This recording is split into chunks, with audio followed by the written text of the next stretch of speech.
Comprendre le conflit des Grands Lacs, Congo-Rwanda. Nous sommes alors aux alentours de 1930. Les colons belges ont obtenu le mandat sur le Rwanda-Urundi, l'ancienne colonie allemande. Afin de protéger les populations du royaume Rwanda de la disette et de la famine qui sévissaient régulièrement dans cette région, les colons belges et allemands ont décidé de favoriser l'immigration de cette population vers le Nord Kivu, le Congo belge, l'actuelle République démocratique du Congo. Arrivée dans la région du Nord Kivu, cette population venue du royaume Rwanda, que l'on appelle les Banyarwanda, ont été utilisées comme main-d'œuvre pour l'implantation du café et du thé, mais aussi pour travailler dans les mines du Katanga. Donc, entre 1930 et 1945, il y a eu une forte migration des Banyarwanda vers le Congo belge. Les Banyarwanda sont composés en grande majorité des Hutus, une ethnie que l'on retrouve au Rwanda, en Ouganda et au Burundi. Et ils parlent le Nyarwanda.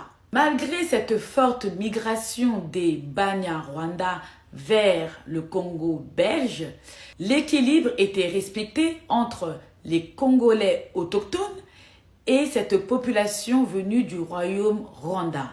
L'entente était tellement bonne que les colons belges n'ont pas pris la peine de se pencher sur la question des migrants Banyarwanda. En 1959, avant l'indépendance du Congo belge, les Congolais de Patrice Lumumba organisaient des congrès dans tout le pays afin d'obtenir leur indépendance. Et les Rwandais burundais participaient aussi à ces congrès afin que leur pays, le Rwanda-Urundi, puisse aussi obtenir leur indépendance au même moment que le Congo belge. Et en parallèle, les étudiants rwandais-burundais demandaient à la création d'une fédération Congo-Rwanda-Urundi. Et Patrice Lumumba appuyait cette revendication. L'entente était quasi parfaite. Mais les crises sociales survenues au Rwanda-Urundi n'ont pas permis à l'aboutissement de l'indépendance commune du Congo belge et du Rwanda-Urundi. En effet, la crise sociale nommée la Toussaint rwandaise en 1959, menée par les Hutus de Kayibanda, entraîna l'abolition de la royauté rwandaise. Donc, à cause de cette crise sociale, entre 1959 et 1963, des milliers de Tutsis fuyant des massacres se sont réfugiés au Congo belge, en Ouganda, en Burundi et certains en Tanzanie. En clair, durant cette période, la moitié de la population Tutsi sont ainsi réfugiés à l'étranger. Malgré l'indépendance du Rwanda et la mise en place de la République du Rwanda, présidée par Kayibanda en 1961, puis par Habyarimana en 1973, l'exil des Tutsis reste inchangé. Pendant ce temps, au Congo, la diaspora rwandaise fut intégrée. Certains ressortissants rwandais occupent même des grands postes.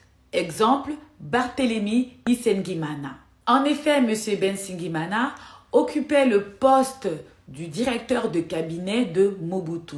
Et entre 1969 et 1977, il occupait pratiquement le poste du vice-président de la République du Zaïre. Il instaura clairement un régime en faveur des rwandophones et il fit passer une loi accordant la nationalité zaïroise à tous les ressortissants rwandais habitant le pays depuis le 30 juin 1960. Et dans le cadre de la zaïrisation, il désigna plusieurs Rwandais à la tête des entreprises du pays. Du coup, dans le Nord Kivu, dans les territoires de Masisi et de Rutshuru, les propriétaires changèrent. En effet, les immigrés rwandophones étaient alors plus nombreux que les autochtones congolais. Le Sud Kivu, une région congolaise, accueilla en même temps une forte diaspora Hutu en provenance de Burundi, chassée par le régime du colonel Mikambero. En effet, ces Hutus ont tenté un coup d'État et leur population a été massacrée.